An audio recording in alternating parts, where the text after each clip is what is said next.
Hari ini gue kedatangan tetangga spesial yang jauh-jauh datang dari Jepang. Ini dia Sensei Sugimoto dan sang istri Purwati. Di sini Sensei Sugimoto bercerita bagaimana perjalanan spiritualnya membuat ia memilih mengenal Islam lebih dalam. Padahal ia besar dan tumbuh di budaya Jepang. Sampai pada akhirnya ia mengalami sebuah pengalaman, experience tentang Tuhan yang membuat dia mempunyai panggilan untuk menyampaikan pesan Quran di Jepang. Inilah dia kisah tetangga kita.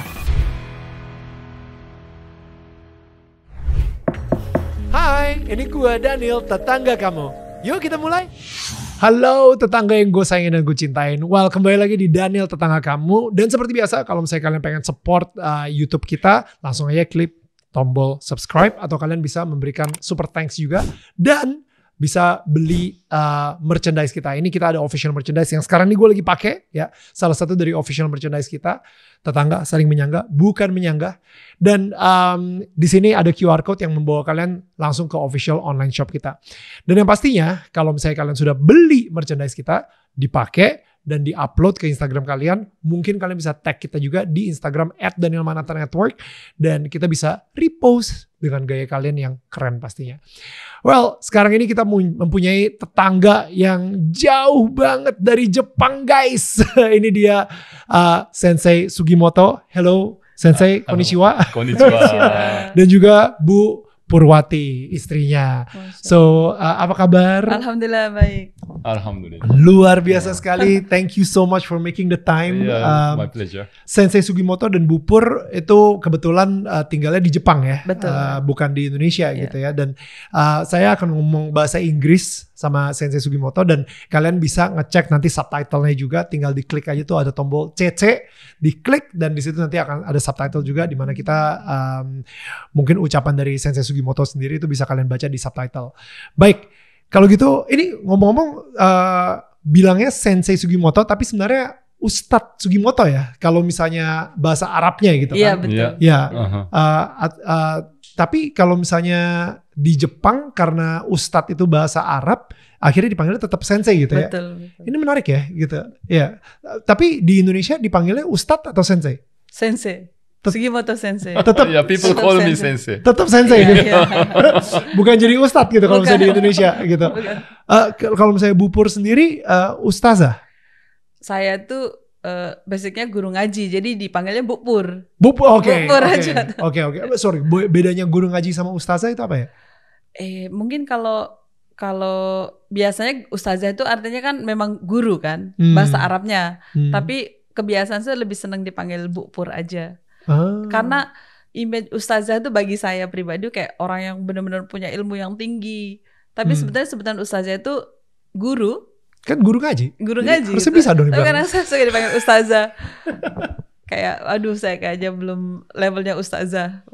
Jadi cukup panggil saya Bu Pur aja. Oke, Bu Pur. Dan kita bakal ngobrol-ngobrol. The reason why I invite you guys here is really to get to know you better. I want to know you better. And of course, di Jepang mereka mempunyai sebuah gerakan namanya Torino Muslim. Tonarino Muslim. Tonarino Muslim. Ya. Tonarino Muslim. Hai. Tetanggaku Muslim. Ya. Gitu kan. Jadi ini Tonarino Daniel ya. Iya, Daniel betul. tetangga kamu. Iya, gitu. iya. Nah, jadi makanya kita jadi inilah cara bertetangga mungkin yang kita bisa saling bertukar pikiran, kita bisa ngobrol, we can talk, we can chat. I just want to get to know you better. Okay, And of course we want to talk about our favorite subject, God.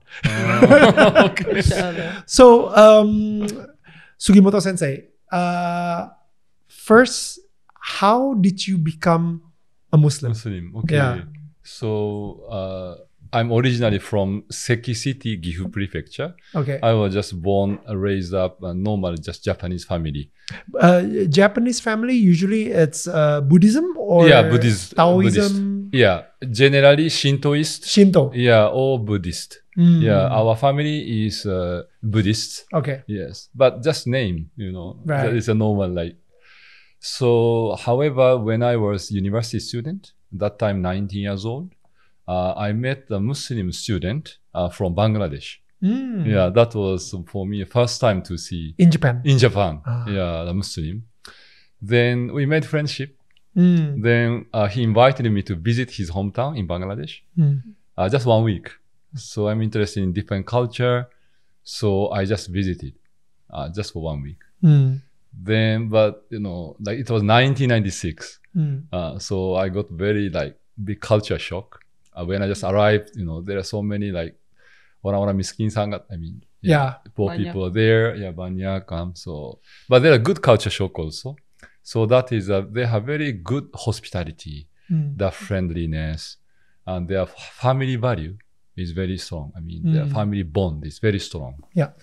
And which is almost lost in Japan, Mm. especially recently. Like population of Japan is decreasing Yeah. because young generation don't want to marry, Yeah. don't want to have children, right? Mm. But in Bangladesh, they have very strong family tie, and then they have many children also. Natural, Mm. innate nature. It's the ini ya budaya aja gitu. Yeah, It's yeah. normality Normal, for you yeah, to have so yeah, many children. Yeah.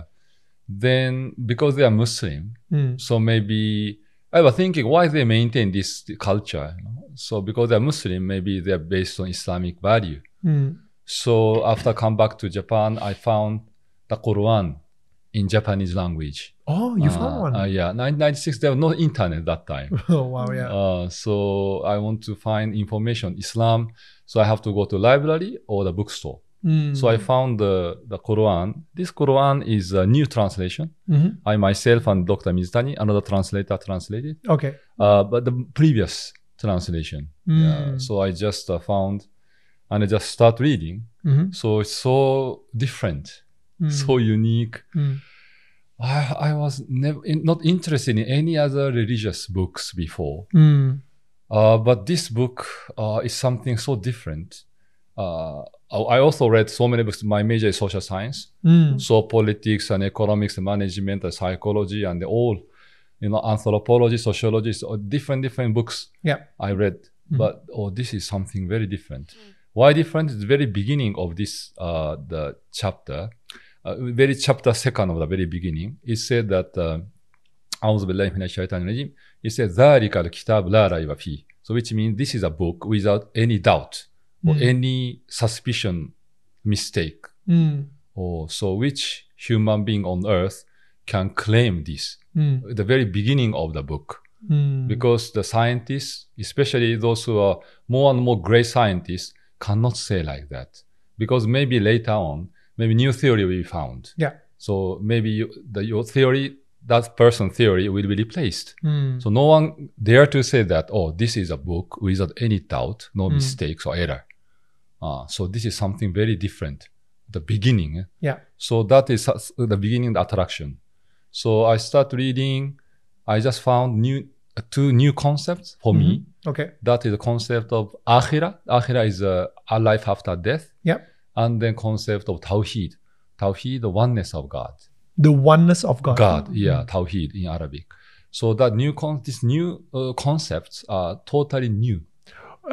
So in Japan, people normally they believe in reincarnation. Yeah, Buddhism. Right. They believe reincarnation. Yes. And many gods. Yes, that's right. So Okay. quite opposite, right? Yeah. That's why, because this is a new concept. Yeah, it's good. Yeah, good. So the number one is akhirah. Akhirah is the life after death. So including myself, and I think most of the Japanese people, they don't believe life after death, which means this life is the end. So nothing is waiting outside. Mm. Well, but this Quran is repeated again and again. Okay, this life is not the end. The life to come. Mm. Yeah. So what is there? So even the Christians also believe there is heaven and hell, Correct. right? So in Arabic, said Jannah, Jahannam. Okay. So then how is it possible to believe it? Because we cannot see. This is a ghaib. We call ghaib is unseen, right? So unseen means we cannot disprove also, right? So that's why probability of existence is 50-50. Just logically, I was thinking. Okay, so 50% it means exist. Okay, 50% not exist. So 50% existence is quite high ratio for me that I'm thinking. So which means not only heaven but hellfire also there. So if I don't prepare, if this word of God true, then it's very dangerous. So it's at that time saat itu Sensei Sugimoto cuma mikirnya just in case heaven is real. Yes, just in case. Yes. Just in case kalau misalnya beneran surga itu ada, ya udahlah gue ambil jalan aman lah, ya gitu. Just in case. Begitu. Yeah, because I cannot really prove it, right? Yeah. Yeah. So cannot reject also. Yeah. So what to do if this word of God is true? So let's say now, on the other hand, there is heaven. Heaven means endless paradise, endless bliss, the happiness. So it's also a very good concept. Yeah. Okay, so then how to enter paradise, how to avoid hell? So that's the next question. So Quran is clearly mentioned in chapter 4 verse 13, which mentioned the tilka hududullah wa man yuti illaha wa rasulahu yudkhilhu jannatin tajri min tahtiha al-anhar khalidina fiha, which means that this is a limit set by Allah. Those who obey Allah and obey the messenger of Allah, Allah will put them into the paradise under which rivers flow. And they will live there forever. So it means the methodology to enter paradise to obey Allah, obey His messenger. So this is something clear mentioned. So the next question is then who is Allah? Because we don't have the concept of Allah in the Japanese history. We don't have this concept. So just I start reading, and all the time this Quran is reminding name of Allah. And then there is no worthy of worship but Allah. And then remembering Allah and be conscious of Allah, like dhikrullah, ittaqullah, there's so many words are there to remind people to remember Allah. Well, simply Allah is just oneness of God. Yeah, just one God. Yeah, simply. Okay, but as you mentioned, the Japanese people believe many gods, right? Yeah. So that's the problem. So when we say that there is none worthy of worship but Allah, Japanese people feel like, you are very exclusive, you are intolerant, like, you are very like narrow-minded, like, how come you only select only one God? We are accepting many gods, right? So, but later, after I realized that, after reading the Quran, the concept of God is completely different from the Japanese context. I mean, yeah, when we say the one God and many gods, this same word we use, a God, right? But indicating totally different. Why is that? Yeah, so now the first, when you say one God, means, let's say Allah is fine. Okay, the creator, creator, okay? But when we say many gods, what is gods? So I researched. My major was anthropology, ethnologist. So I checked all the previous research done by Japanese ethnologists or anthropologists.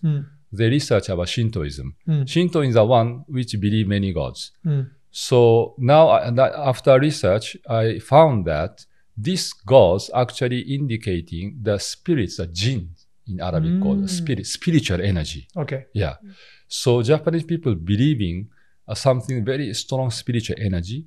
Okay. This could be a form of snakes, dragons, for example, fox, dogs, monkeys. So when we say jinja means a shrine of the Shinto shrine, we can find so many these kind of artifacts of these animals. And these are all the symbols of actually the jinns. It's a manifestation of the spirits. Actually, the root is the spirit. That is called the jinn in Arabic.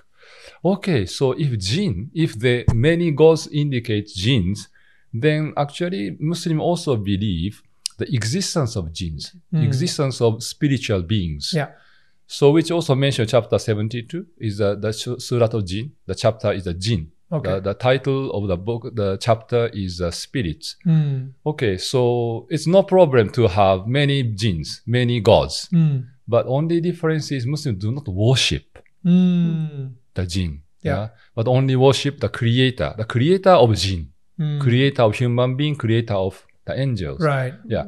Okay, so now understand the difference. Okay, so if we say that there is no worthy of worship but Allah, okay, so only Allah is a creator. Any other thing, the creation. So we not worship the creation. Yeah, why? Because creation has a limitation, and it will die, or maybe broken, or decrease or increase, very unstable. So when we worship something unstable, we become very unstable. Yeah, that's why Allah ordered us not worship creation. You become very unstable. So you worship something stable, completely stable, never broken or disappear or like die. Yeah. Like that. So I realized, this is a concept of very basic concept of Allah. That is something understandable. But for the Japanese people, because the Quran is not yet reached in Japanese society, so when we see some supernatural phenomenon like power, people observe, or people cannot distinguish this is the Allah's power or the power of jinns. Because the jinns, the supernatural, spiritual being also, they have some strong power, which we cannot see.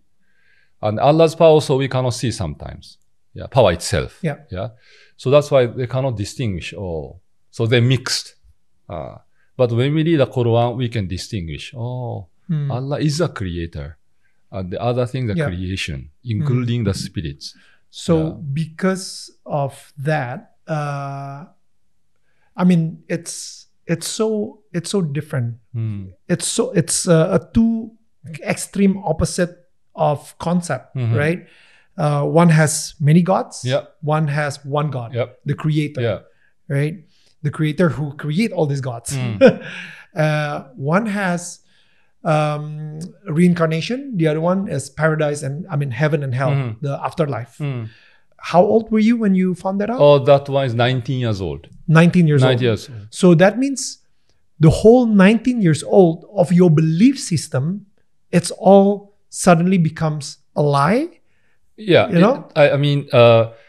Well, for me, like religion is not part of my life until 19. Yeah, it's like just totally indifferent. I'm not interested in religion. So every year you don't go to Shinto temple? No. Just cultural. Yeah. For example, in the Buddhist temple, like once a year, they give some mochi. Mochi is a rice cake. Yeah. They distribute. So we run small, and catch the mochi. Yeah. Just play around. There are no spiritual lessons, moral teachings. Right. Nothing, just culture. Okay. Yeah. So, I've been to Japan. I've been to one of the temples as well. You have the, people actually sound the bell or, with the washing. Many rituals, yes. Many rituals and everything. But you don't do that. No. Well, the thing is that when I realized this difference, the many gods and then the one God, it's not really, the clashing, contradicting.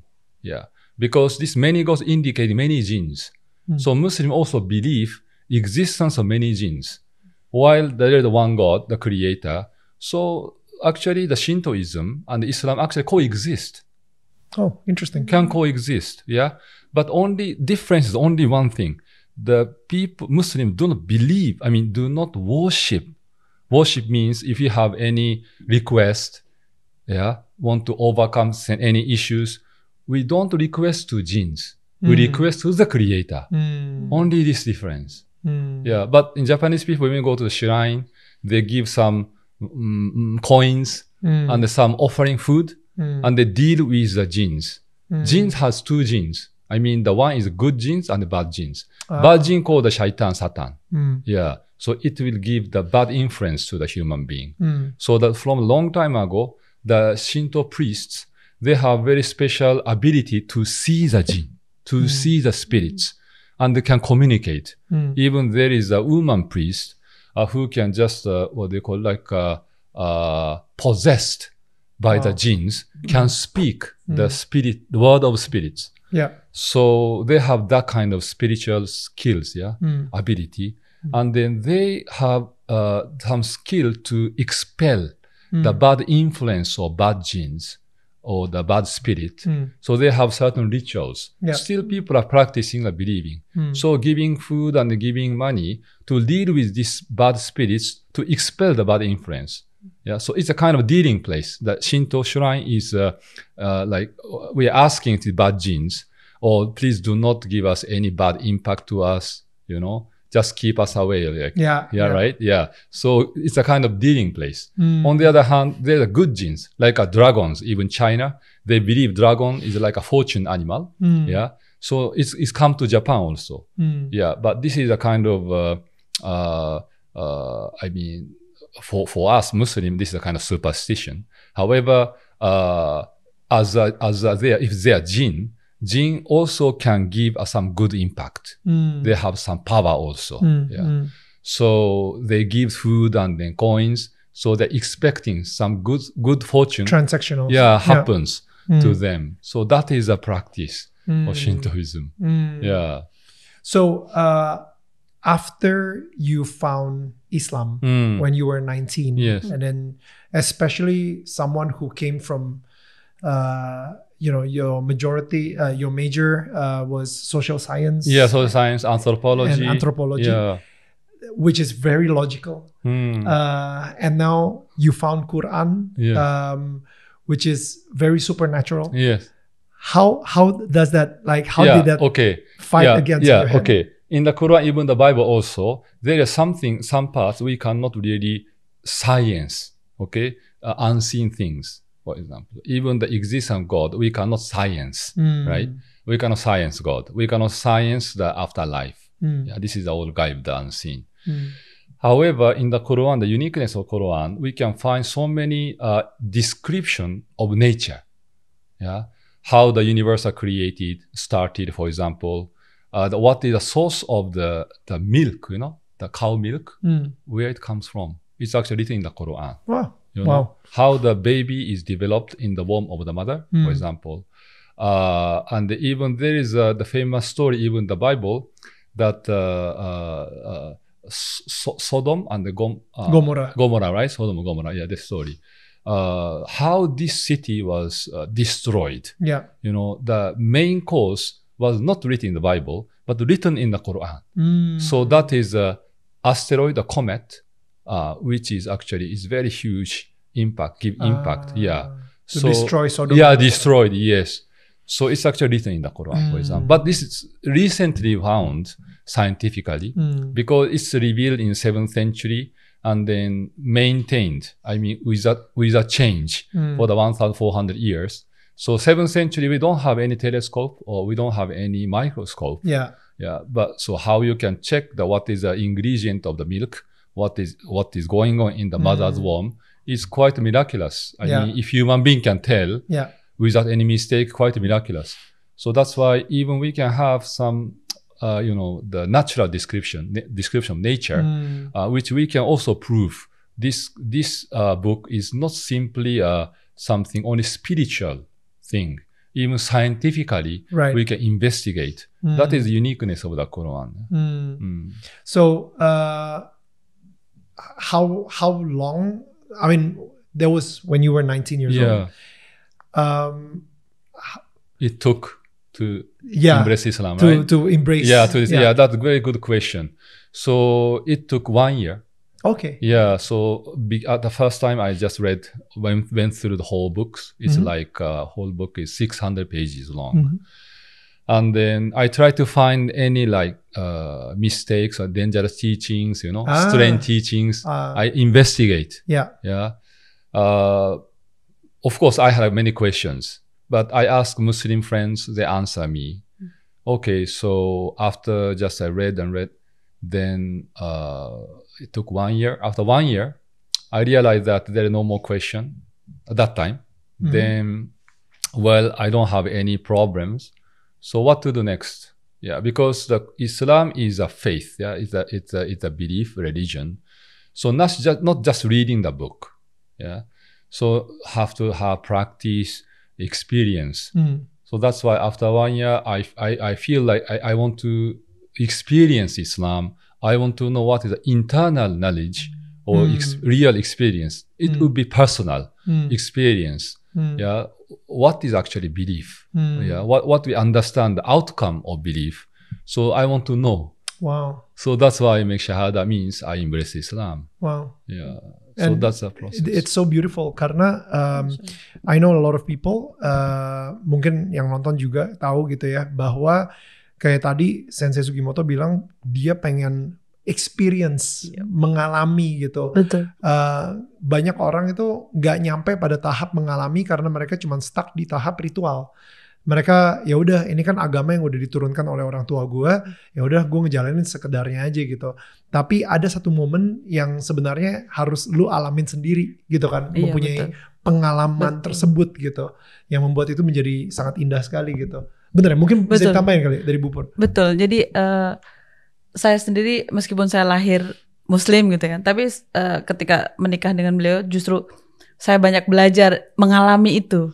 Bahkan beliau menerjemahkan Al-Quran itu sungguh-sungguh gitu, karena ini berita penting ini, dan ini hak semua manusia untuk membaca surat cinta dari Allah. Jadi hak mereka harus dipenuhi, sehingga bukan untuk mengajak mereka kepada Islam, tetapi memberi kesempatan mereka minimal berita ini harus sampai kepada seluruh penduduk bumi lah gitu. Jadi ketika di Jepang itu justru saya mendapatkan pengalaman, oh iya aku lahir sebagai Muslim, baca Quran pintar, guru ngaji. Tapi belum pernah yang membaca Al-Quran dari awal sampai akhir terjemahnya saja. Jadi selalu kayak baca loncat-loncat, misalnya baca milih suratnya, terus baca artinya. Jadi di kepala dan hati tuh nggak runut gitu. Dari awal sampai akhir tuh Allah tuh ngomong apa ke saya. Saya tuh banyak menghafal Arabnya. Tentu saja itu bagi kami meyakini itu dapat pahala banyak gitu. Betul. Tapi aplikasinya. Aplikasi sebenarnya Allah tuh ngomong apa seluruhnya di dalam Al-Quran tuh nggak pernah saya baca sepenuhnya kecuali ketika sampai di Jepang. Jadi setelah itu baru ya Allah, ternyata baru tahu semuanya kan. Nah saya jadi akhirnya memberitahu ke teman-teman, cobalah baca Quran terjemahnya saja dengan adab yang sama, karena terjemahnya juga itu kalamullah kan, kalamnya Allah gitu. Jadi rasakan bagaimana ayat itu bicara mengenai saya, untuk saya gitu. Jadi merinding semua dan masuk, jadi kayak mengalami gitu kan. Kalau Arabnya saja kan saya nggak paham, tapi dengan membaca Arabnya saya udah dapat pahala, misalnya 1 huruf 10 kebaikan. Udah meyakini, tapi tidak ada perubahan apa-apa. There is no action gitu. Makanya ketika orang Jepang sekarang ini berbondong-bondong membaca isi Qurannya, berarti kan dengan bahasa yang difahami, itu mereka beberapa orang masuk Islam. Belum ketemu sensei gitu, belum ketemu orang Muslim, tapi dia hanya mendapatkan Quran aja, membacanya. Karena itu kan namanya kalam Allah sampai hari ini menjadi mukjizat ya. Kita yakini kitab suci itu mukjizat dari Allah gitu kan. Itulah jadi saya belajar dari Bang Salman banyak hal yang mengalami tadi, sehingga kalau kita paham ada tindakan. Islam itu dipakai saat kita hidup gitu kan. Okay, so just I want to talk about God a little bit more. Is Okay, okay? of course. How I explain to Japanese people, which believe in many gods, right? There are so many arguments. Because you don't want, kita nggak mau, we don't want Allah to be just the additional God. Yeah, that's right. Yeah, but they think just one of them. Exactly. Yeah, but it's totally different. Okay, so like how I explain to the, let's say, oneness of God, a very simple example. For example, now we have in the room, in the house, okay? We can have some bell. Somebody push a bell and the beep, right? There's sound. So just we imagine that those who are staying home, or somebody visited us, or somebody came, right? So the question is, how many people came? Maybe. We don't know because they just press the bell. Exactly. But at least we need one. Okay. Yeah, to get that sound, right? Then, but exact number we don't know. So how we can confirm, right? So we have to open the door. Yes, to check. Otherwise, to see the monitor. Right? Then we know exact number. The same logic when we talk about how many gods we have, right?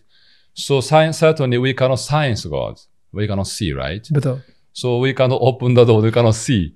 Nah, then the question is, we look at our existence. Yeah. So to explain the origin of life. What is the theory or model we have, right? Or whether Big Bang theory or evolution theory, whatever. Anyway, it's always there at the beginning, right? So when we explain our existence, there must be someone, at least one, or maybe this name is God or creator, whatever, there must be a beginner. Yeah, there must be a one. Yeah. Okay, but do we need more than one? Mm. That is the question. If we cannot see, it means we don't necessarily have more than one God, because one God can create everything. Yeah. Right. So then, why we have to believe more than one God? Even which we cannot prove it, right? But one God must be there because we exist. To explain our existence, at least there is one. Like similarly, there must be a one person who pushes the bell. Otherwise, no sound. Yeah. But do we need more than one person to hear the sound? Not necessary. Yeah. So that's why this is a kind of very basic logic. However, we cannot totally reject there is a second person, third person, right? In the case of the bell. Yeah. That's why as a confirmation, the God, so-called God, Allah, many times reveal the message. To confirm there is one God. Not only the Quran is a final revelation. Yeah. Before there is we call the Bible. Inside Bible, this is Injil, is a Gospel, and then before Torah is 5 chapters of the Moses. Yeah. So it's a very the famous like 10 commandments, right? The Jewish people and Christian believe that this very first commandment is talking of oneness of God actually. So it's confirmation again and again, right? That's right. Yeah. So it's quite very deeply confirming. Okay. Now logically you think there should be one. Yeah. So it's confirming our belief actually. This is a one way. So when we explain like this way, it's sometimes a bit difficult. So I have more another example, like kids level, you know. So when we look at our around us, yeah. So we have glasses, for example, mobile, we have mic, for example, even baju, the clothes, right? So everything has specific design, right? And have to have a designer. There is no exception. Very simple eraser, pencil, right? Simple paper. They must have design and the designer. No exception, 100%. So we look at the universe, plants, animals, human being. We have very unique, specific design. For example, human being has only one head. There is no, there are no people who has 10 heads, right? No people has hundreds arms, or only 2 arms and then 2 legs, right? So it's very specifically designed. Yeah. So now scientists say that we are from the genome. What is genome? Is a map of life. So what is a map? Map means you have designed. Yeah. So design means there must be a designer. So I say there must be a designer of human being, designer of universe, plants, animals. That is Allah. That's the creator. So this is how I explain to the Japanese people. So most of the people understood. Okay. However, there is some, let's say, like argument. Yeah. So someone said that it's something natural. We are created some naturally. Yeah, just waiting long time and then seperti begini gitu. Yeah. Oh well, is this not really logic? You know, we investigate deeply this statement because let's say now we have mobile here and then this made of many parts, right? Yeah. So we dismantle it and they put many parts on the table, for example. Yeah. In the extreme sense, just wait, let's say, the 10 million years. 10 million years we wait. Okay. So automatically become like this? No, cannot be. Yeah, not a matter of time. Yeah, become like this needs specific design, energy, right? Yeah, some kind of design, right? So naturally, when we look at ourselves, how we become like this. Okay, now we borrow the theory of Big Bang. Okay, is the beginning is a very one dot. So the scientists say that what is this one dot is a vacuum. What is vacuum? I ask question. It's a full of energy. So where this energy come from? They don't have answer. But anyway, after this energy, what happens? Boom, right? Big Bang. Then all the particles, the atoms, all the elements scattered all over, right? This is still inanimate. This is not a life. It's still inanimate, right? Then how become like this? Just we wait billion years, because even human eye itself is much high quality, the better than any other camera exists on this earth. Yeah. So sophisticated mechanism, you know. So how come this can be created, made, just simply waiting long time? Yeah. It cannot be. It's not, if you say so, as if you are believing, these parts of this, the mobile become like naturally composed by itself. So this is not really logical thinking. Yeah. So this is how we can counter argue their statement. And one more. This another religion is rejecting the existence of God. Why? Because the Allah is the rejecting the cause and effect, the relationship. Okay, so this religion believe it's a part of Buddhist religion, but it's not Shinto. No, it's one of the sect of Buddhist. So they criticize, that they're no creator, because their creator violate the law of the cause and effect. So why? Because when we say that Allah is creator, okay, they ask who created Allah, right?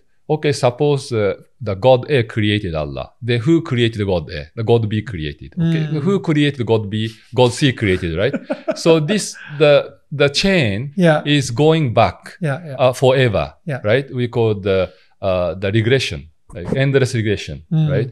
But we exist, which means we have an effect, is a result, right? So cause should be stopped somewhere, cannot be endlessly regressed. Yeah, because otherwise we cannot explain ourselves. If there is no cause, we cannot be here, right? So we are here, which means the cause stops somewhere. Yeah, it's fixed. So that is a beginning or the beginner. That is another name of God, another name of Allah. Allah has 99 names. One name is a beginning. Or the beginning, Al-Awwal. Oh, okay. So then that's why they said this beginner has no beginning.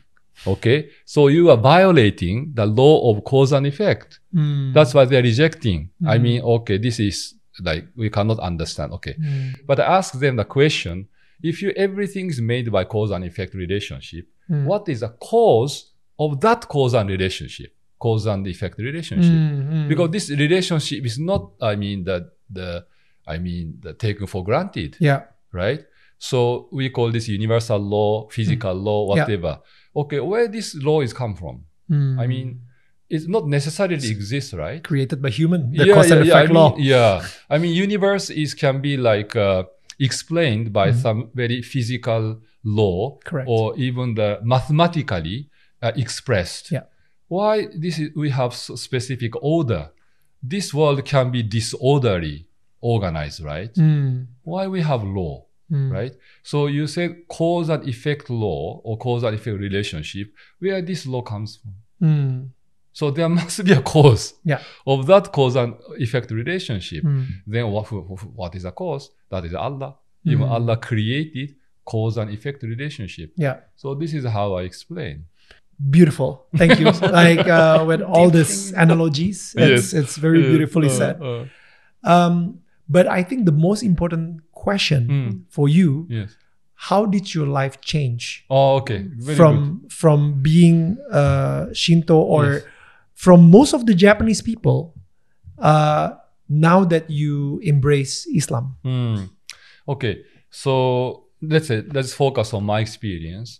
This is one of the major questions also. After embracing Islam, what benefit you get? Correct. For example. Other than you look really cool. It's a given, just a present. Ustaz Fateh Karim actually saw me. I wear always same clothes. So somebody gave me yesterday. Sometimes change bajunya. Nggak punya baju. Only few clothes I have. So anyway, I could say that in just one word, that is the tranquility of the heart. Tranquility of the heart. Yeah, stability of the heart. So I cannot really compare what would happen if I don't embrace Islam, right?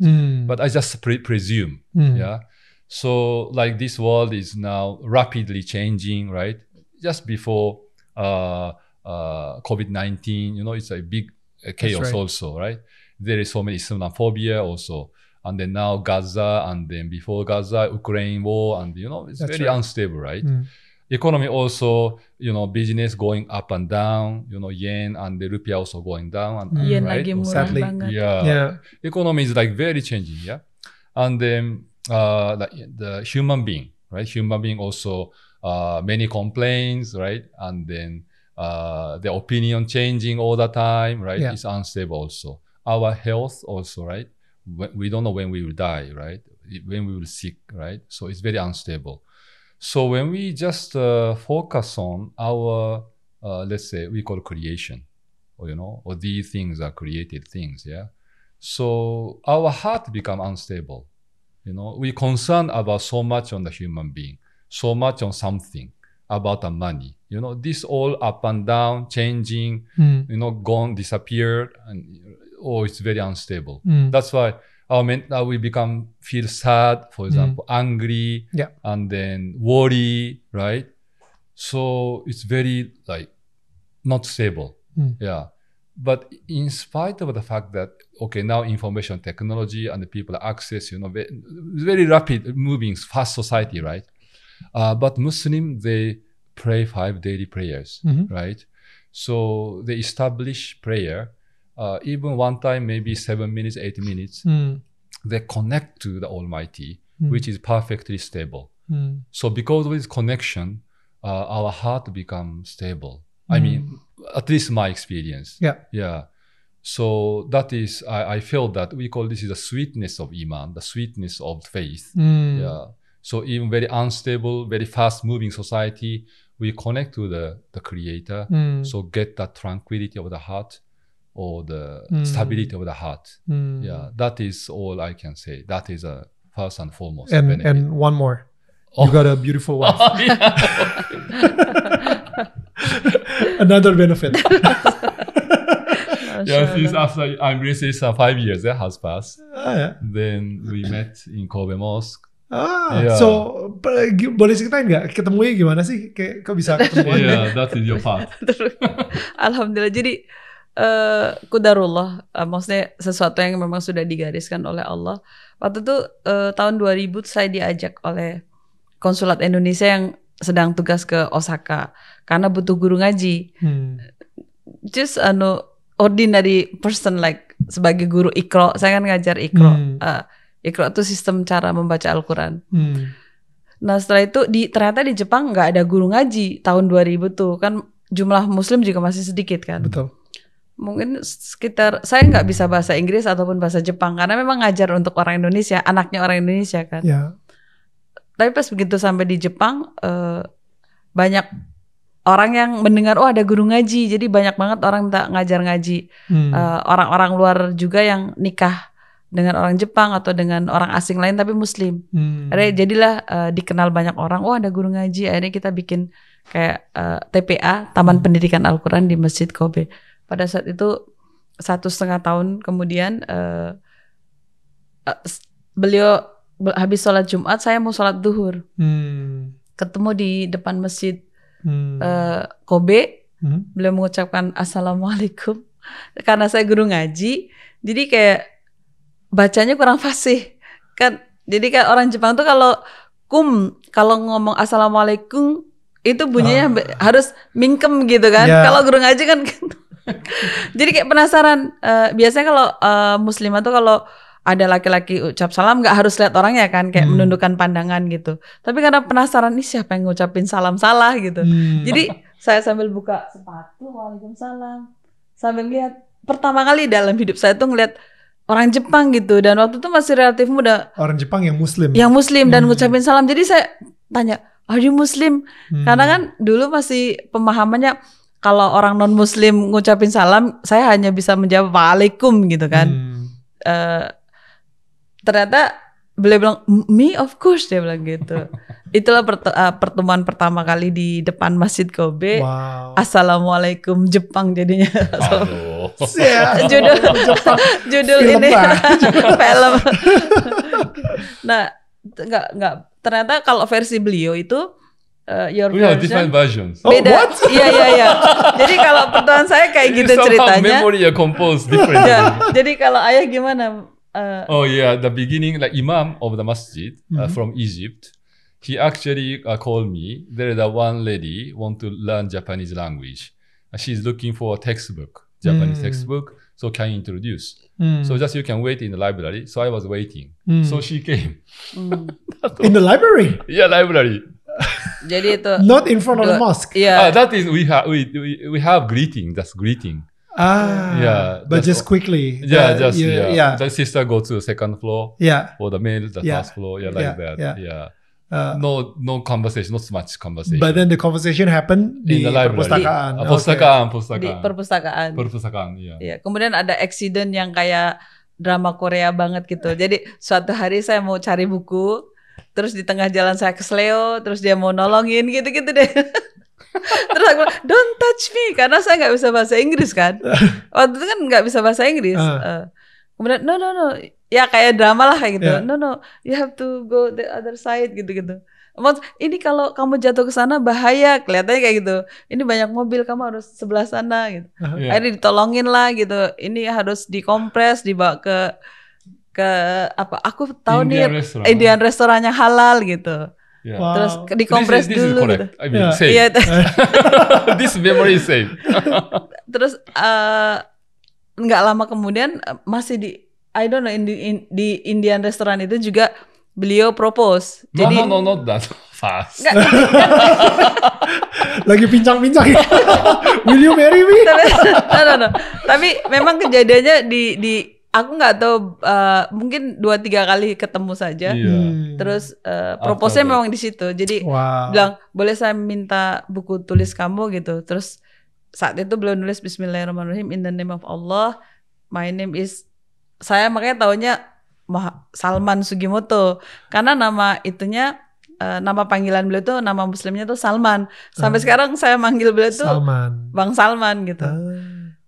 Terus berniat untuk menikahi. Dah saat itu baru tanya what's your name gitu. Jadi awal pertengahan tuh nggak tahu nama. Nama aslinya sebelum Salman maksudnya? Nggak. Atau namanya? Nggak tahu nama Purwati saya. juga? Iya. Jadi belum kenalan nama. Jadi pada saat berkenalan tuh, pada saat berjanji untuk menikahi itu baru tanya nama saya. What?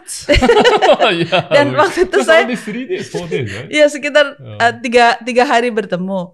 Kemudian masalahnya setelah itu kan dia tanda tangan tuh if Allah wish gitu kan. Tanda tangan terus dibalikin, kamu tanda tangan di sini, you make sign here gitu. Terus saya tuh nurut aja. Saya tanda tangan terus bukunya ditutup.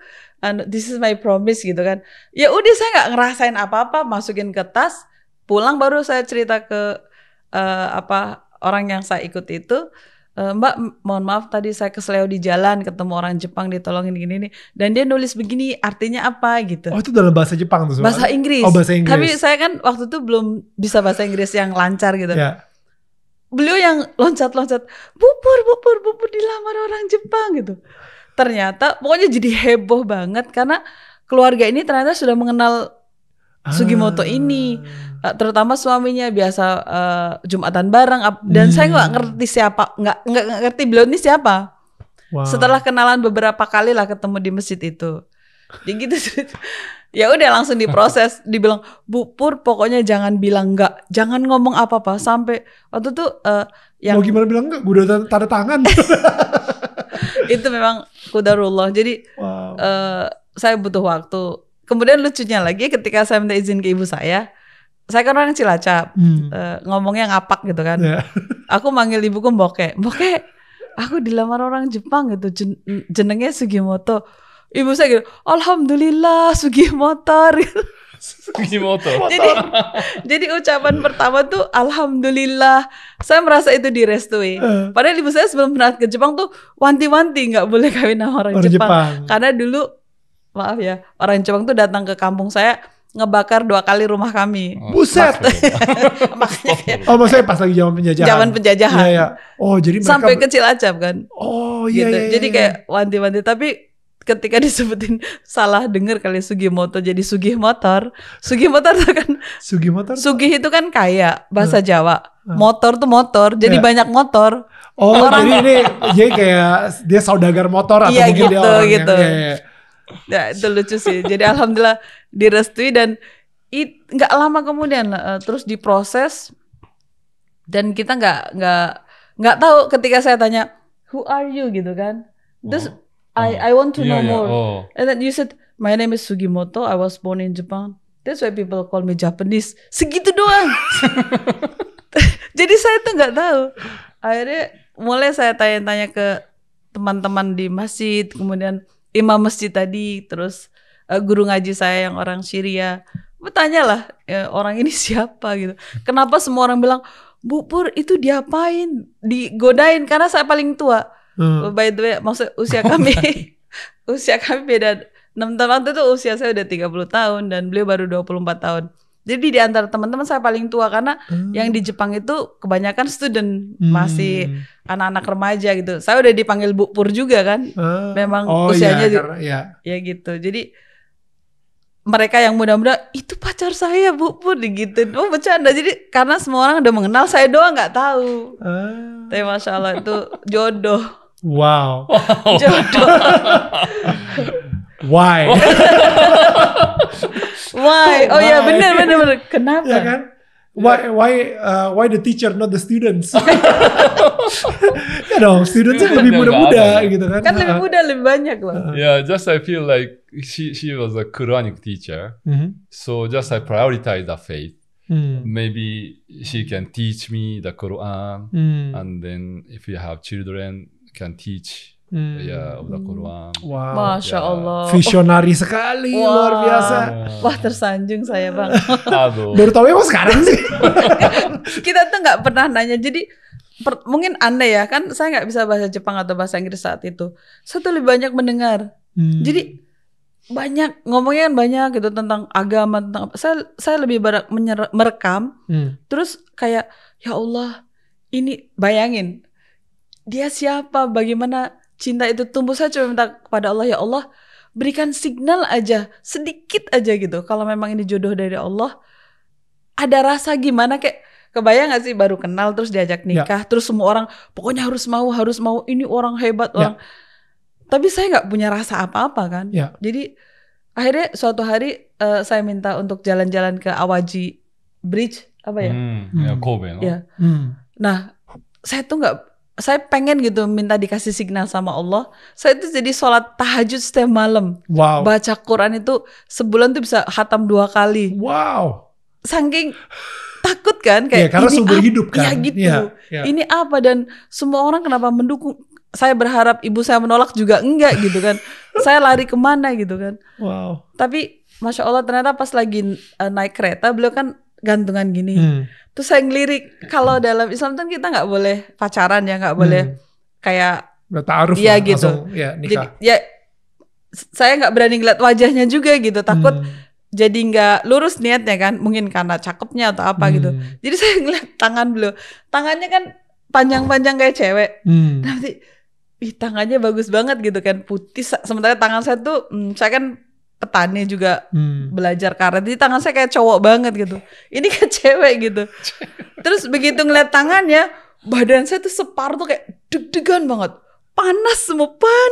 Wow. Bilang, ya Allah, apa ini yang signal dari Allah bahwa aku ada rasa sama orang ini gitu. Terus cepet-cepet saya minta pulang. Kayaknya udah ada Bismillah. Wow. Akhirnya nggak lama kemudian nikah dan nggak bisa bahasa. Semua orang kaget. Bu Pur nanti ngomongnya gimana? Sampai sama temen diajarin, Bu Pur nanti, karena kan masih remaja ngeledekin saya.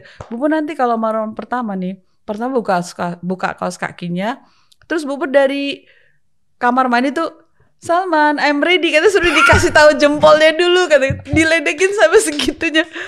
Itu Masya Allah. Tapi semua itu yang disebut jodoh itu. Betul. Jadi akhirnya saya, ya udah kalau ini amanah dari Allah, saya mengambil beliau itu sebagai amanah. Jadi ya sudah, saya membersamai, just let him grow. Wow. Jadi masih, menurut saya sih 24 masih anak-anak, saya udah settle lah hidupnya gitu, ibu-ibu gitu ya. Terus beliau tuh keinginannya belajar. Saya dampingin terus sampai hari ini masih belajar. Wow. Yeah, maybe my case a bit unique. Beda, ya? Most of the converts, they are through marriage. Yeah, so before shahada or testimony of faith, they have like girlfriend or boyfriend who's a Muslim. Yeah, who are Muslim. This is very common. Yeah, that's right. Tapi alhamdulillah ternyata saya lihat mungkin ini hikmahnya juga bagi para istri kan ya. Jadi kita lihat potensi suami itu bagaimana dan karena amanah berarti kan harus membersama ini. Susah senangnya tuh sebenarnya semua orang punya. Jadi nggak usah dipikirin aja. Jadi ya udah bener-bener ya Allah kalau ini karena mungkin itu koneksinya dengan Allah tuh kuat banget. Saya nggak punya tempat untuk curhat. Nggak kayak sekarang kan ada sosial media. Yeah. Jadi alhamdulillah meyakini Allah tuh ada gitu. Jadi segala sesuatu saya konsultasi sama Allah. Kalau hati saya tenang berarti ini baik. Terus jalanin. Wow. Ada beliau nerusin kuliahnya ke Malaysia, ngambil Islamic Education. Terus aja belajar Islamnya tuh nggak pernah berhenti sampai hari ini. Wow. Ini juga beliau juga salah satu-satunya murid Dr. Zakir Naik. Jadi langsung belajar langsung dengan beliau. Satu-satunya murid enggak dong? Zakir Naik yang orang dari Jepang. Oh iya. Dari Jepang. Jadi beliau itu membuat kayak semacam sahabat Dr. Zakir Naik, setiap negara itu satu yang dipilih. Jadi yang apply itu banyak banget. Only 20. Hanya 20 orang yang dipilih seluruh dunia, termasuk beliau ini. Dan ketika ditinggalin juga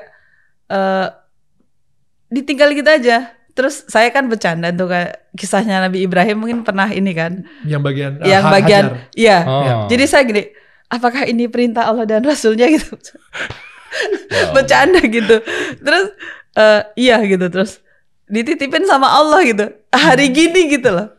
Terus akhirnya tapi keajaiban ada gitu, tiba-tiba ada di depan kita kan ditinggalin dengan anak 3 nih. Beliau 4 bulan mungkin di Mumbai itu. Wow. Terus di depan pintu tuh ada yang nganterin beras, ada yang nganterin makanan. Saya tanya, ayah, saya dititipin ke siapa gitu? Kok ada beras? Ada yang ngurusin? Iya, yang ngurusin. Enggak, dia nggak cerita ke siapa-siapa gitu. Wah, dalam itu, masya Allah gitu mungkin. Bercanda tapi jadi beneran gitu. Tapi itu benar-benar terjadi. Wow. Dan kita nggak tahu siapa yang nganterin gitu. Sampai hari ini masih. Sampai hari ini nggak tahu. Wah, come on. Wow. Terus, jadi lucu aja sih kayak, masya Allah. Keyakinan tuh memang bisa terbukti meskipun bercanda-bercandaan gitu, beneran gitu. Tapi bener Allah menjamin rizki setiap. Sekarang kemudian akhirnya memutuskan untuk menyampaikan berita ini kepada penduduk Jepang.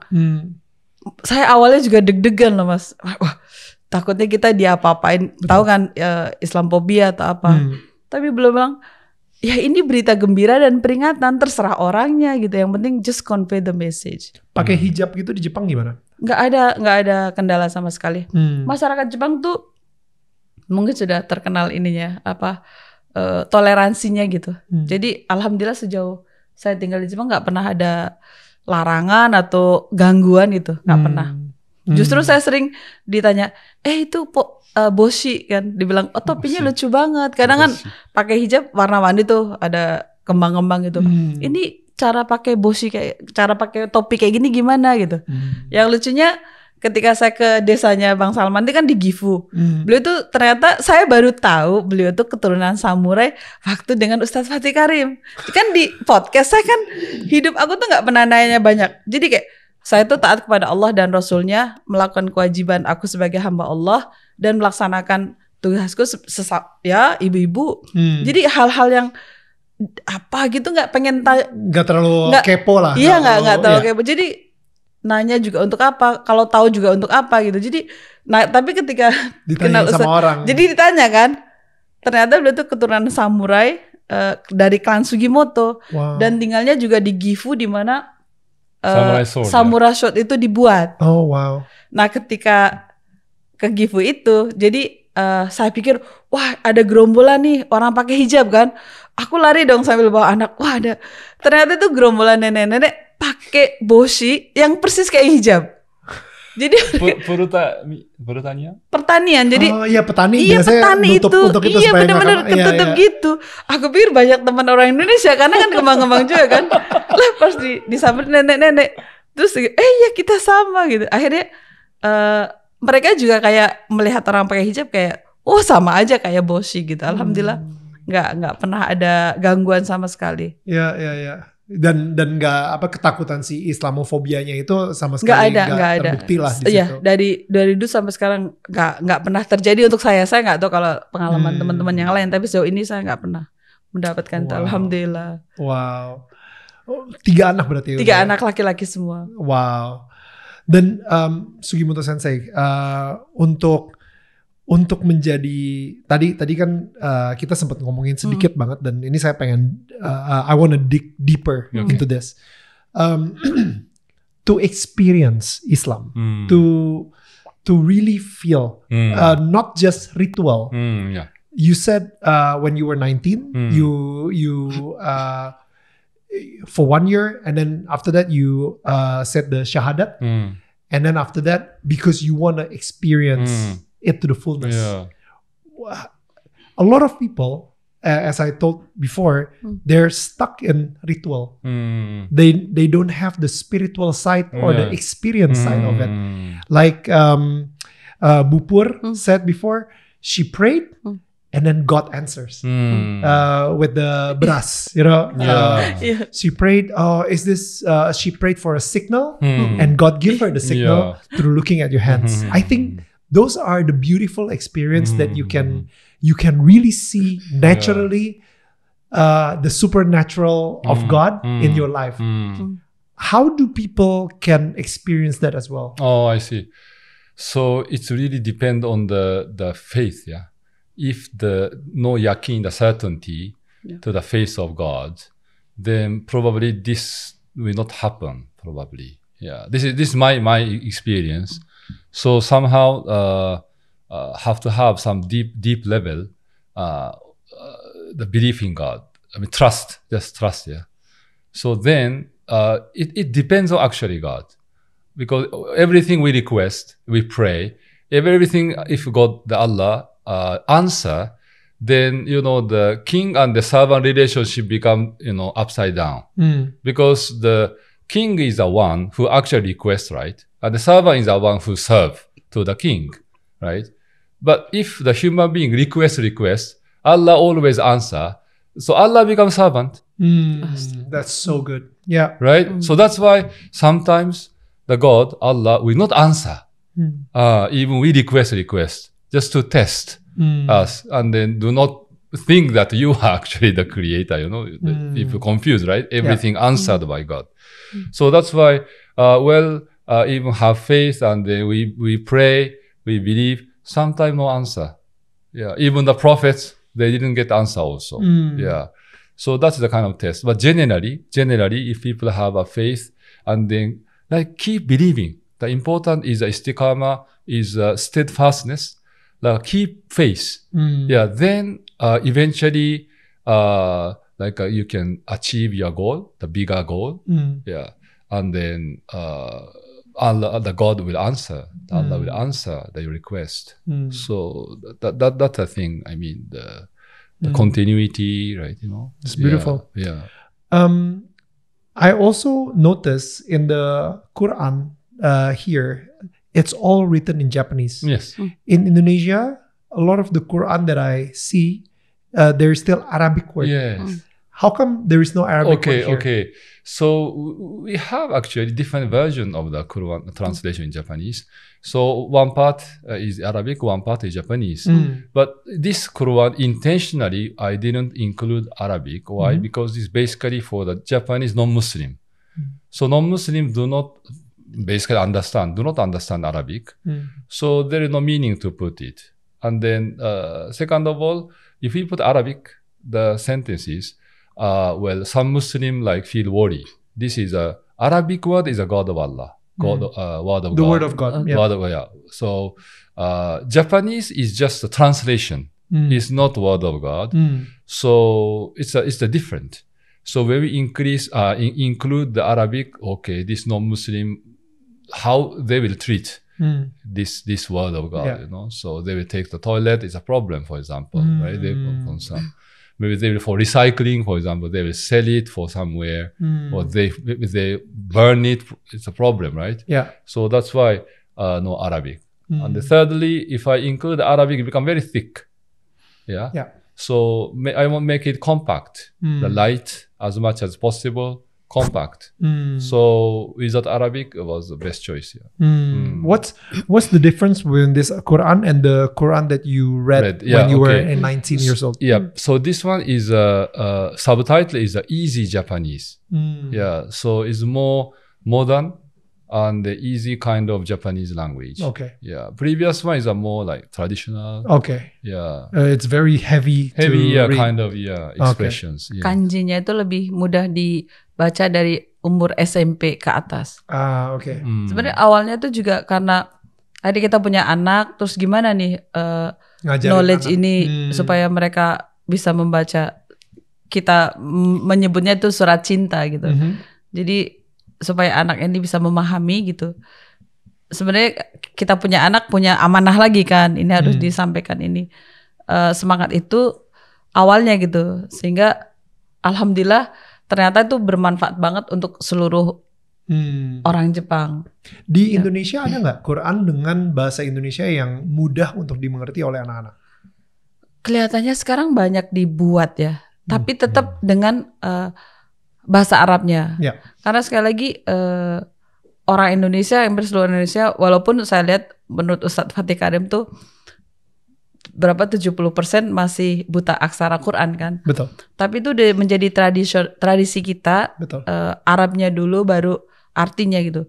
Kemungkinan saya sendiri belum pernah menemukan hanya bahasa Indonesia saja. Tapi yang versi untuk dimengerti anak-anak ada. Quran untuk anak-anak. Jadi bukan bahasa Arabnya kan, tapi maksudnya artinya. Artinya kita bisa memilih padanan kata kan yang bisa mudah difahami. Seperti kanji itu kan ada kanji yang susah dibaca. Betul. Satu kanji itu. Jadi ini memilih kanji didampingi dengan Dr. Mizutani, itu beliau expert dalam bahasa Arab. Jadi berdua itu. Dan alhamdulillah Quran ini dibantu dengan Cinta Quran Foundation itu. Pengadaan itu dibantu oleh masyarakat Indonesia. Wow. Jadi kita sendiri nggak mungkin kan, karena target kita kalau ini bahasa cinta dari Allah berupa kabar gembira dan peringatan kan, dua itu kan di dalam Al-Quran tuh intinya, maka setiap orang berhak membacanya. Nah sendiri nggak mungkin, akhirnya masyarakat Indonesia membantu mengadakan terjemah Al-Quran yang akan kita bagikan ke seluruh penduduk Jepang. Jadi mimpi besarnya semoga pertama tidak ada Islamophobia karena mereka bisa membaca sendiri, kita terbuka, ini loh yang kita yakini gitu. Kemudian kedua hidayah itu kan Allah, yang penting kita menyampaikan ini loh sudah sampai ke Jepang. Jadi nanti di hadapan Allah ya wallahu alam, kita nggak tahu. Yang jelas tanggung jawab kita pernah membaca berita itu kita sampaikan ke yang lain gitu. Sehingga semoga tahun 2050 mungkin kami sudah nggak ada, ini tetap berjalan sehingga minimal satu rumah di Jepang satu Quran. Wow. Itu sih. Itu impiannya ya? Ya impiannya kayak itu. Semoga semua mendapatkan, kalau kami meyakini itu kan pahala sampai bila-bila. Iya gitu. Semoga Allah kabulkan. So when you become Islam, when you become a Muslim, the people around you will feel that through you. Iya. Yeah, I hope gitu. so. Right? I hope so. Yeah. The abundance of love. The peace, the love, you know, and then they could experience Allah. That's the thing. That's the essence. What we are worshiping actually. Yeah. So if we say just oneness of God and one creator is very far. But when we understand names of Allah, it's come very close. That's good. And it's inculcate our value, right? Yeah. So become the good people.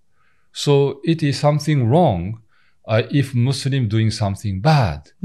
It's against the very principle. You are not obeying Allah actually. You're not obeying the truth.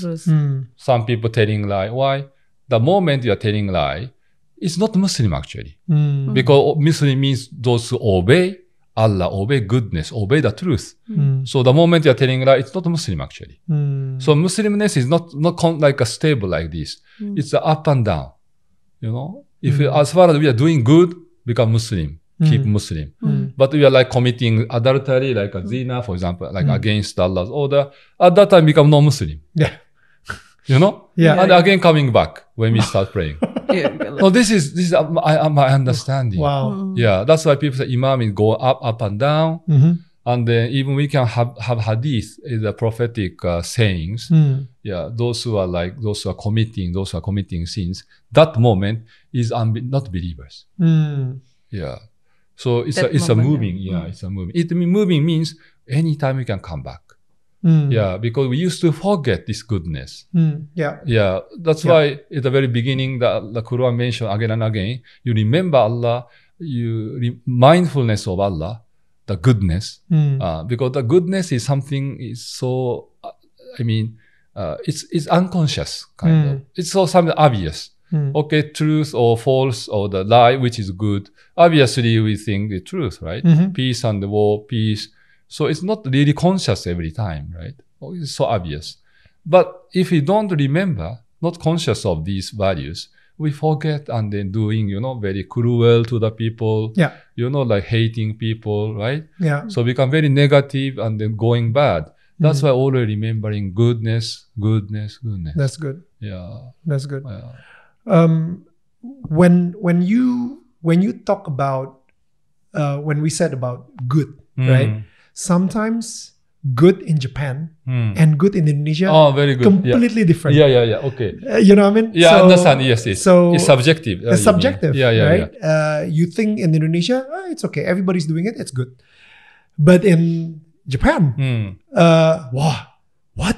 People do that in Indonesia and they think it's good? Yeah. Or the other way It's very around. good. Yes. That's why this goodness is still very vague. Abstract concept. And that's why I Yeah. agree with you when you said, if you want to go to paradise, then you have to be good.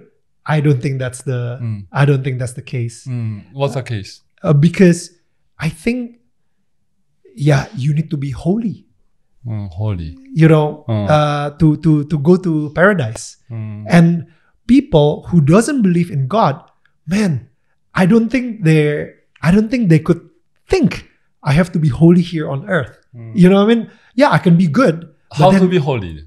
I think like what you said, if you try to reflect God, your okay. creator, then I think you're definitely trying to be in the same frequency as God. You know what I mean? We differentiate the existence of God. Let's say the God is infinity, right? Infinite and unlimited. Yeah. So in any other way, it's no similarity between the people. We are only talking about conceptual level. Yeah. How we can learn from God. What do we mean by believing in God? That's right. So it's morally, ethically, actually inculcating us. If we obey Allah, which means we have to be good. Correct. Yeah. But it doesn't mean that we have similarity with God. Yeah, it's completely different things. That may be different, maybe difference in Christianity and Islam. We don't believe that God will come and then, let's say, enter the human being or become, the human God. I don't know. Yeah. But that is the difference. Yeah. But my emphasis is and that we have two different books. So. Yeah. So I not want to argue because I also talk with many priests and Christians. People have different interpretations. Exactly. So we just go parallelly, we not Exactly. have any conclusion. So it's not very productive. Mhm. So that's why just I'm informing how Islam perceive. How the Quran actually teaching. So in terms of that, yes, it is true that the concept of this goodness is still abstract. So can be interpreted in many ways. And it depends on culturally interpreted. That's why the messenger of Allah is important as an example. For example, in the Quran, we cannot find how to pray. But the millions of Muslims can pray, right? How? When they are small, they imitate. They follow the parents, how they pray, right? And the parents also imitate their parents. When going back to the roots, it coming to the Prophet Muhammad. Peace be upon him. Okay. How he learned from the angel. Angel Gabriel or Jibril became like human form, came in front of him, teach how to make wudu, the ablution, the spiritual purification, and then how to pray, just to show. It's so detailed, right? So then we understand how to pray, very detailed. Even though when we say prayer itself, there are so many ways to pray. It may be culturally, right? Like this and then like that, right? sometimes like this. So many ways, yeah. Yeah. So, but we confuse, right? That's why for the sake of unity, yeah, to have unity in the religious practice. So Allah sent the messengers, yeah. The final messenger, we believe that Muhammad, peace be upon him, and he showed how to practice the goodness, yeah, the way, yeah, because there are so many ways to do that. Yeah, then, for example, how to show the generosity, for example, the concept of zakat or sadaqah in Islam, for example. How to do zakat is all details are prescribed, yeah, like extra, let's say, the wealth, yearly 1 year 2.5%, for example, yeah, it's all detailed described, yeah. Then in terms of sadaqah not only just for monetary term, but even the smile is sadaqah. Brother, Wow. you know? Yeah, for the knowledge Thank sharing. you. I received that sadaqah. Sadaqah, right? Yeah. It's something good. Yeah. So that's why he prescribed detail in the hadith how to practice, demonstrate the goodness into practice. Yeah. So that's why it's a beyond cultural definition. Yeah. So that's why even Indonesia, even maybe in India or Pakistan, Bangladesh, originally they are like a Hindu culture or the Buddhist culture, right? Before Islam, right? So sometimes mix. Yeah. So people still have like animistic beliefs. Sometimes you go to village, for example. So they are try to like, I don't know, reconciling. Yeah. So Islam, like what Prophet actually did as a practice, how to practice goodness and the local goodness. So still they maybe maintain probably, if not clashing. So it's okay. You prioritize the peace more than I mean, okay, that is the purpose. And then the Islamic teaching is not conflict with the local culture or the other way around. Local culture is not conflict with the Islamic teaching. Then both can be done. I mean, for the sake of peace, for example, for the sake of, let's say, generosity or kindness. Because, like, for example, in Indonesia, I know Muslims who still believe that there is somebody, a human being, control the rain. It's called I see. pawang hujan. Pawang hujan. That is a jinn, maybe feeding jinn. Mungkin kerjasama dengan jin. Right. So, animistic. But maybe. that's animistic, right? And every time I hear that, I'm like, wow, I thought you were Muslim. It's a shirk. It's a like and they pay, right? And you know what? Today pawang hujan is online. What do you mean online? Pawang hujan can stop rain. From Iya, ada di Indonesia itu. online. Wah, powerful banget, canggih udah canggih. No, is that like you know what? He's a pawang hujan. And he does refund. What? Refund. Like if it's raining, I will refund your money.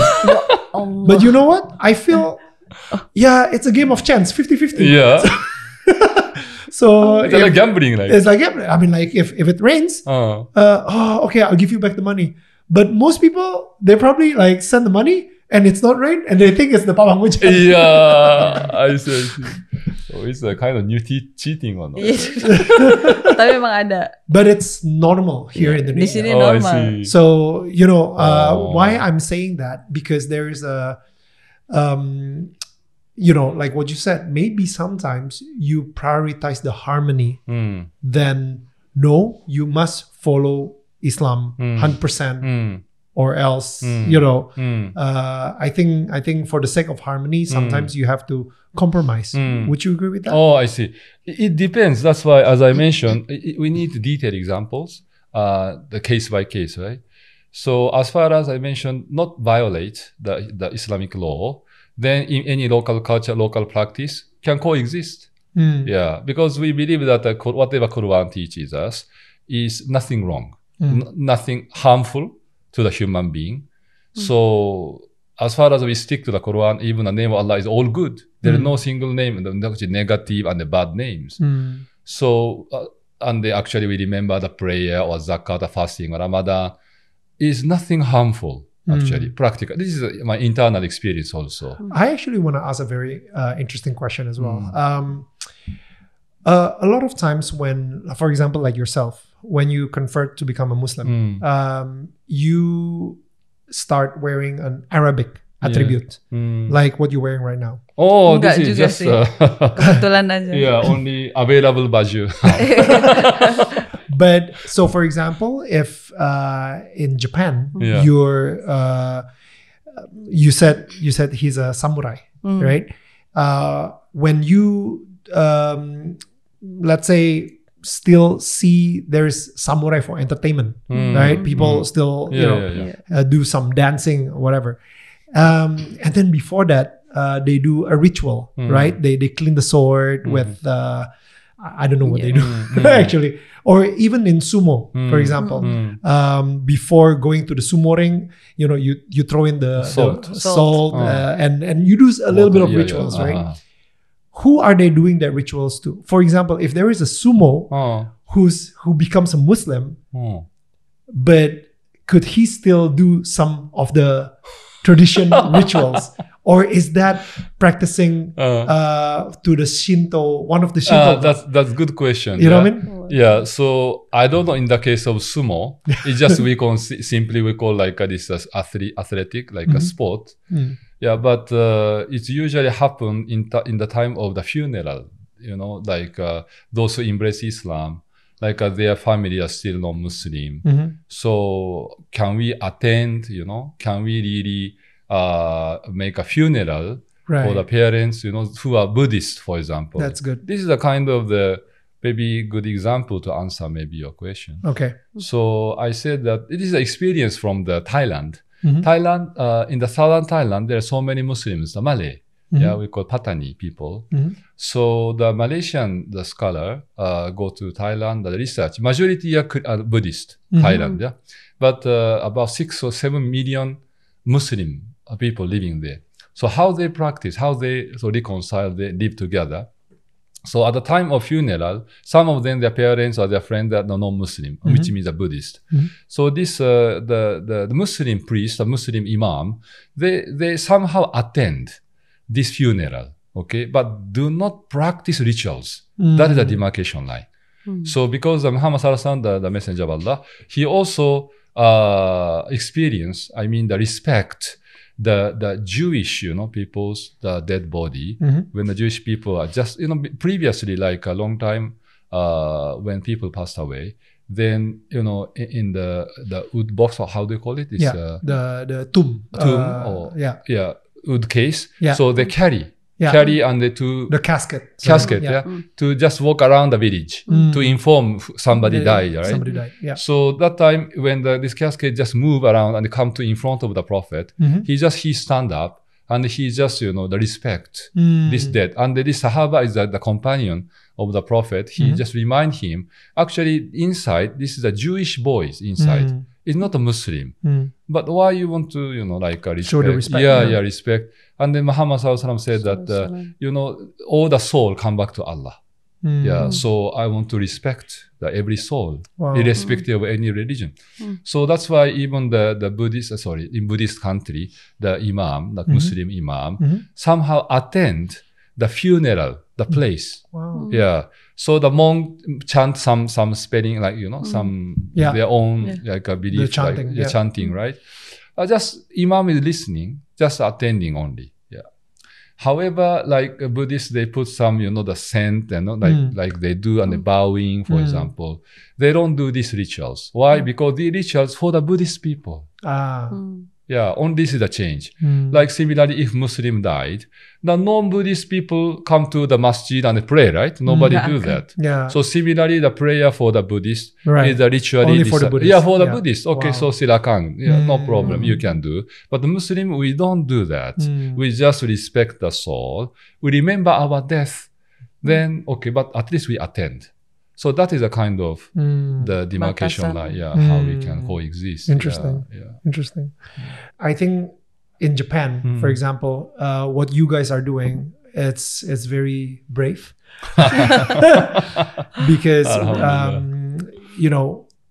I think for Sugimoto Sensei, you believe in the Al-Quran so much that you think that you know it's a good news for you, and you really want to make sure all the Japanese people hear about this good news. To be informed. To be informed, at least, At to be least, informed, to know that there is a different option. That's right. And, That's right. And I'm sure it's not easy. I'm sure a lot of repellence, like, it's like, oh, you must be crazy.